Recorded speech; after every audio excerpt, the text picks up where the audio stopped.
నగరంలోని శ్రీనివాస్ నగర్ కాలనీకి చెందిన ఓ యువకుడు అద్భుతం చేశాడు. మెకానికల్ విభాగంలో ఇంజనీరింగ్ చదివిన గార్లపాటి రాకేష్ అనే వ్యక్తి సొంతంగా సౌరశక్తితో నడిచే కారును తయారు చేసి అందరినీ ఆశ్చర్యపరుస్తున్నాడు. ఇదివరకు ద్విచక్ర వాహనాన్ని తయారు చేసిన రాకేష్ తాజాగా పెట్రోల్, విద్యుత్, సౌరశక్తితో ప్రయాణించే కారును ఆవిష్కరించి ఔరా అనిపించాడు. 2019లో ఈ సెలక్షన్స్ లో మేము పార్టిసిపేట్ చేసినాం. ఓన్లీ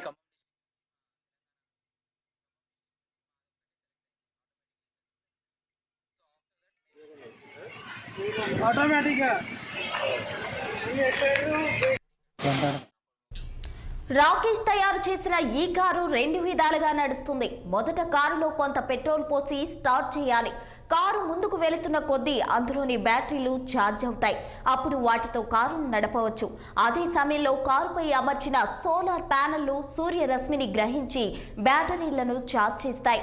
ఆ తర్వాత కారు బ్యాటరీలతో ముందుకు ప్రయాణిస్తుంది.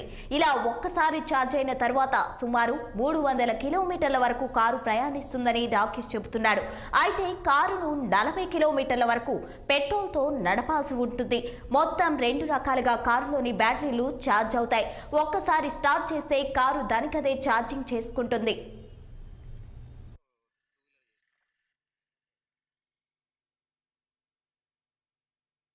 ఈ కారును తయారు చేసిన రాకేష్ గతంలోనూ అత్యధిక మైలేజ్ ఇచ్చే లిథియం అయాన్ బ్యాటరీలతో నడిచే ద్విచక్ర వాహనాన్ని తయారు చేసి కేంద్ర ప్రభుత్వం విడుదల చేసిన యువ ఇన్నోవేటర్ల పుస్తకంలో చోటు సంపాదించుకున్నాడు. తాజాగా 2 విధాలుగా ఛార్జింగ్ అయ్యే కారును తయారు చేసి మరోసారి తన ప్రతిభను చాటాడు. రాకేష్ తయారు చేసిన ఈ నూతన ఆవిష్కరణ ముందుగా TSIAICకి ఎంపికైంది. ఆ తర్వాత టీ హబ్ లో ప్రదర్శనకు పెట్టారు. అక్కడ కూడా ఈ కారు ఎంపికైంది. ఈ నేపథ్యంలో రేపు జరగనున్న గణతంత్ర వేడుకల్లో జిల్లా కలెక్టర్ చేతుల మీదుగా రాకేష్ అవార్డును అందుకోనున్నారు.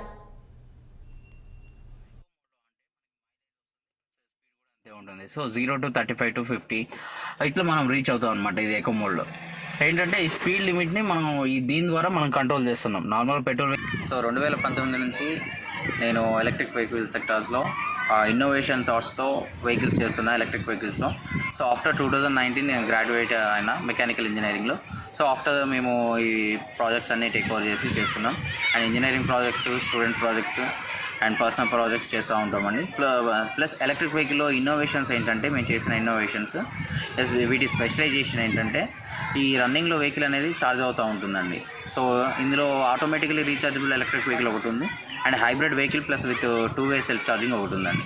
So hybrid vehicle plus two way self charging ఏంటంటే ఇది మనం నార్మల్గా ఏంటంటే ఎలక్ట్రిక్ వెహికల్కి ఛార్జింగ్ చేయాలంటే మినిమం 3 to 5 అవర్స్ ఉంటుంది ఛార్జింగ్ టైం. సో ఈ 3 to 5 అవర్స్ ఛార్జింగ్ టైంలో మనము లాంగ్ డిస్టెన్స్ ట్రావెల్ చేస్తున్నప్పుడు హైవేలో కానీ ఎక్కడైనా ఛార్జింగ్ స్టేషన్స్ ఇంకా ఇంప్లిమెంటేషన్ లేదు. బ్యాక్గ్రౌండ్ వర్క్ అవుతుంది, ఇంకా ఇంప్లిమెంట్ అవ్వలేదు, ఛార్జింగ్ స్టేషన్స్ లేవు. సో ఈ ఛార్జింగ్ స్టేషన్స్కి మన వెహికల్ రీచ్ అవ్వలేదు కాబట్టి సడన్గా ఎక్కడైనా వెహికల్ ఆగిపోయినప్పుడు ఏమవుతుందంటే ఇందులో 2-వే సెల్ఫ్ ఛార్జింగ్ ఉంది. ప్లస్ హైబ్రిడ్ వెహికల్ కాబట్టి ఇందులో మేము ఫ్యూయల్ యూజ్ చేస్తున్నాం. పెట్రోల్ ప్లస్ డీజిల్ యూజ్ చేసుకోవచ్చు. ఈ పెట్రోల్ ప్లస్ ఎలక్ట్రిక్ వెహికల్ అనమాట ఇది. సో ఎప్పుడైతే బ్యాటరీ కంప్లీట్గా డ్రైన్ అయిపోయినప్పుడు ఈ పెట్రోల్ మీద వెహికల్ అనేది రన్ అవుతుంది.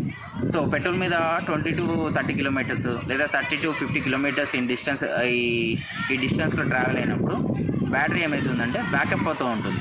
ఆటోమేటిక్గా బ్యాటరీ అనేది ఛార్జ్ అవుతుంది పెట్రోల్ మీద రన్ అవుతున్నప్పుడు. సో దానివల్ల ఏంటంటే మనం ఎక్స్టర్నల్గా ఛార్జ్ చేయాల్సిన అవసరం లేదు బ్యాటరీని. సో అండ్ ఇంకోటి ఏంటంటే మెయిన్ థింగ్ మనకి ఫ్రీగా ఛార్జ్ అవుతుంది. ఎలా అంటే సోలార్ ప్యానల్స్ యూజ్ చేస్తున్నాం మేము. రూఫ్ ఆఫ్ ది టాప్ మనం ఇక్కడ వెహికల్లో చూసుకుంటుంటే రూఫ్ ఆఫ్ ది టాప్ వచ్చేసేసి మనకి ఎలక్ట్రిక్ సోలార్ ప్యానల్స్ యూజ్ చేస్తున్నాం. ఆ సోలార్ ప్యానల్స్ ఏంటంటే ఎప్పుడైతే వెహికల్ పెట్రోల్ మీద రన్ అవుతుందో ఆ టైంలో వెహికల్ని ఛార్జ్ చేస్తుంది, డే టైంలో ఛార్జ్ చేస్తుంది. ఆ వెహికల్ వచ్చేసేసి ఐడల్ కండిషన్లో ఉన్నప్పుడు వెహికల్ ఛార్జ్ అవుతుంది. సో ఈ 2-వే సెల్ఫ్ ఛార్జింగ్ వల్ల ఏంటంటే మనం ఒక 30 కిలోమీటర్స్ ట్రావెల్ చేస్తున్నప్పుడు మినిమం